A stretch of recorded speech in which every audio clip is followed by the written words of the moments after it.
ನ್ಯೂಸ್ಗೆ ಸ್ವಾಗತ. ನಾನು ನಿಮ್ಮ PH ನಾಯ್ಕೋಡಿ. ನಮಸ್ತೆ ವೀಕ್ಷಕರೇ. ಯಾದಗಿರಿ ಜಿಲ್ಲೆಯನ್ನು ಬರಪೀಡಿತ ಎಂದು ಘೋಷಿಸಿ ಪ್ರತಿ ಎಕರೆಗೆ 50,000 ಪರಿಹಾರಕ್ಕೆ ರೈತ ಸಂಘ ಆಗ್ರಹ. ವರದಿ. ಯಾದಗಿರಿ ಮುಂಗಾರು ಮಳೆ ಕೈಕೊಟ್ಟ ಪರಿಣಾಮ ಜಿಲ್ಲೆಯ ರೈತರು ಹಾಗೂ ಕೃಷಿ ಕೂಲಿಕಾರರು ತೀವ್ರ ಸಂಕಷ್ಟಕ್ಕೆ ಸಿಲುಕಿದ್ದು, ಯಾದಗಿರಿ ಜಿಲ್ಲೆಯನ್ನು ತಕ್ಷಣ ಬರಪೀಡಿತ ಜಿಲ್ಲೆ ಎಂದು ಘೋಷಿಸಿ ಬೆಳೆ ನಷ್ಟಕ್ಕೊಳಗಾದ ರೈತರಿಗೆ ಪ್ರತಿ ಎಕರೆಗೆ 50,000 ಪರಿಹಾರ ನೀಡಬೇಕು ಎಂದು ಕರ್ನಾಟಕ ಪ್ರಾಂತ ರೈತ ಸಂಘ ಒತ್ತಾಯಿಸಿದೆ. ಬುಧವಾರ ನಗರದ ಜಿಲ್ಲಾಧಿಕಾರಿ ಕಚೇರಿ ಎದುರು ಪ್ರತಿಭಟನೆ ನಡೆಸಿದ ಸಂಘದ ಮುಖಂಡರು ಜಿಲ್ಲಾಧಿಕಾರಿಗಳ ಮೂಲಕ ರಾಜ್ಯ ಸರ್ಕಾರಕ್ಕೆ ವಿವಿಧ ಬೇಡಿಕೆಗಳ ಮನವಿ ಸಲ್ಲಿಸಿದರು.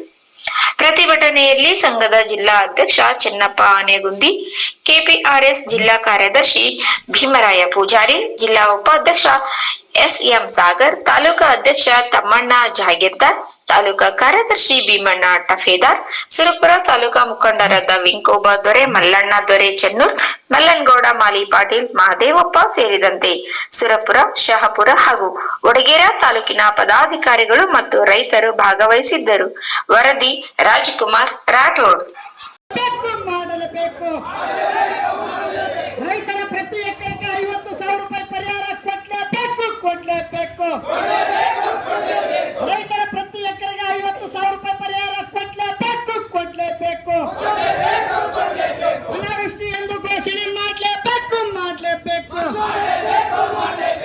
ರೈತರ ಕಷ್ಟದಲ್ಲಿರುವ ಸರ್ಕಾರ ತಕ್ಷಣ ಮಧ್ಯಪ್ರವೇಶ ಮಾಡಲೇಬೇಕು. ಕೇಂದ್ರ ಮತ್ತು ರಾಜ್ಯ ಸರ್ಕಾರಕ್ಕೆ ಧಿಕ್ಕಾರ.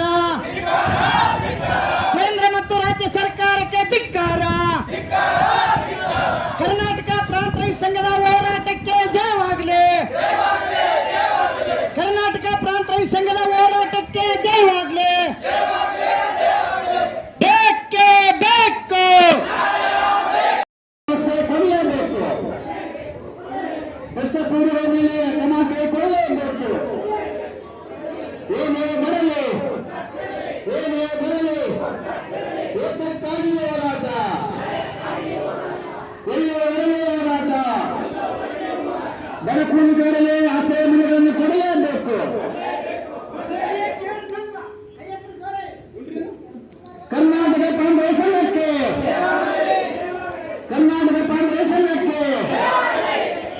ಉದ್ಯೋಗ ಖಾತ್ರಿ ಯೋಜನೆಯಲ್ಲಿ ಕೂಲಿಗಾರರಿಗೆ ಕೆಲಸ ಕೊಡಲೇಬೇಕು. ಕುಂಟದ ಅಪಾಯದ ನಾಳೆಯಿಂದ ಕೆಲಸ ಪ್ರಾರಂಭ ಆಗಲೇಬೇಕು. ಕೆಲಸ ಪಡೆದ ಕೂಲಿಗಳನ್ನು ಕೂಡಲೇ ಸಸ್ಪೆಂಡ್ ಮಾಡಲೇಬೇಕು.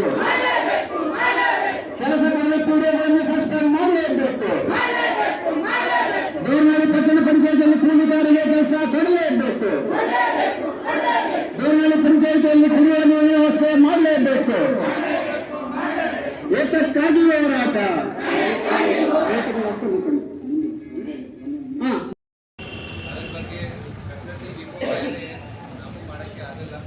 ಸರ್ಕಾರದಿಂದ ಏನೇನು ಪರಿಹಾರ ಇದೆ ಅದು ಮ್ಯಾಕ್ಸಿಮಮ್ ಪ್ರಯತ್ನ ಮಾಡಿಸ್ತೀವಿ. ಜೊತೆಗೆ ಈ ಡ್ಯಾಮ್ ಬಗ್ಗೆ ಸರ್ಕಾರದಿಂದ ತೀರ್ಮಾನ ಆಗ್ತಾ ಇದೆ. ಮೊನ್ನೆ ಮುಖ್ಯಮಂತ್ರಿ ಸಮ್ಮೇಳನದಲ್ಲಿ ಕೂಡ ಅದರ ಬಗ್ಗೆ ಚರ್ಚೆ ಆಯಿತು. ಇದು ಸರ್ಕಾರ ಹಂತದಲ್ಲಿ ಡಿಸಿಷನ್ ಆಗುತ್ತೆ. DC ಸರ್ ಮುಖಾಂತರ ಈಗಾಗಲೇ ಪ್ರಪೋಸಲ್ ಪ್ರಸ್ತಾವನೆ ಹೋಗಿದೆ. ಸೆಕೆಂಡ್, ನರೇಗಾ ಬಗ್ಗೆ ನಮಗೆ ಎಲ್ಲರಿಗೆ ಗೊತ್ತಿದೆ. 1 ಜುಲೈಯಿಂದ ನಮ್ಮ ರಾಜ್ಯದಲ್ಲಿ ಕೂಡ VBG ರಾಮ್ಜಿ ಚಾಲೂ ಆಗಿದೆ. ಅದರ ಬಗ್ಗೆ ಸ್ವಲ್ಪ ಹೊಸ ಗೈಡ್ಲೈನ್ಸ್ ಬರ್ತಾ ಇವೆ.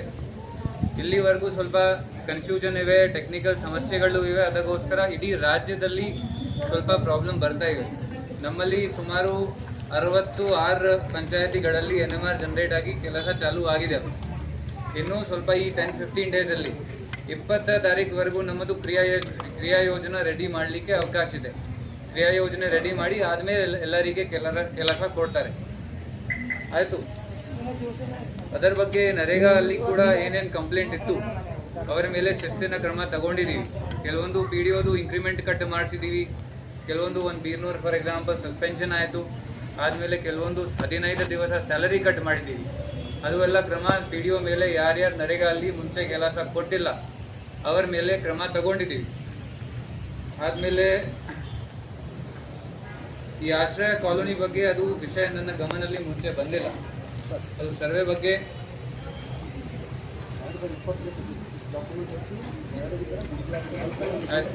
ಅದು ನಾನು ನೋಡ್ತೀನಿ. ಇಲ್ಲಿವರೆಗೂ ಗಮನಲ್ಲಿ ಇದ್ದಿಲ್ಲ. ಸರ್ವೆ ಏನಾದರೂ ಇಶ್ಯೂ ಪೆಂಡಿಂಗ್ ಇದ್ದರೆ ಸರ್ ಜೊತೆ ಡಿ ಸಿ ಸರ್ ಜೊತೆಗೆ ಚರ್ಚೆ ಮಾಡಿ ಬಗೆಹರಿಸ್ತೀನಿ. ಆದಮೇಲೆ JJM ಬಗ್ಗೆ, JJM ಅಲ್ಲಿ ಕೂಡ ಕಳಪೆ ಕಾಮಗಾರಿ ಆಗಿದೆ. ಅದರ ಬಗ್ಗೆ ಕೂಡ ಮುಖ್ಯಮಂತ್ರಿ ಮೀಟಿಂಗಲ್ಲಿ ಚರ್ಚೆ ಆಯಿತು. ಇಡೀ ರಾಜ್ಯದ ಸಮಸ್ಯೆ ಇದೆ, ನಮ್ಮ ಜಿಲ್ಲೆದು ಮಾತ್ರ ಸಮಸ್ಯೆ ಇಲ್ಲ. ಅದರಲ್ಲಿ ಕೂಡ ನಾವು ಈಗ ತಾಲೂಕಾವಾರು ಎಲ್ಲ ಕಾಂಟ್ರಾಕ್ಟರ್ಗೆ ಕರೆಸಿ ಇಂಜಿನಿಯರ್ ಜೊತೆಗೆ ಮೀಟಿಂಗ್ ಮಾಡಿ ಏನೇನು ನಮ್ಮದು ಸಮಸ್ಯೆಗಳು ಇವೆ, CC ರೋಡ್ ರೀಸ್ಟೋರೇಷನ್ ಆಗಿಲ್ಲ, ಈ ಚರಂಡಿ ಒಳಗಡೆ ಪೈಪ್ಲೈನ್ ಹೋಗ್ತಾ ಇದೆ, ಡೆಪ್ತ್ ಸರಿ ಇಲ್ಲ, ಏನೇನು ಸಮಸ್ಯೆಗಳು ಇವೆ ಎಲ್ಲ ಪಟ್ಟಿ ಮಾಡಿಕೊಂಡು ಕಾಂಟ್ರಾಕ್ಟರ್ಗೆ ಕೊಟ್ಟಿದ್ದೀವಿ. ಅವರಿಗೆ 1 ತಿಂಗಳು ಟೈಮ್ ಕೊಟ್ಟಿದ್ದೀವಿ ಸರಿಪಡಿಸ್ಲಿಕ್ಕೆ. ಅವರು ಸರಿ ಮಾಡ್ತಾ ಇದ್ರೆ ಓಕೆ, ಅದರ್ವೈಸ್ ನಾವು ಅವರ ಮೇಲೆ ಕ್ರಮ ಬ್ಲ್ಯಾಕ್ ಲಿಸ್ಟಿಂಗ್ ಮಾಡಬಹುದು.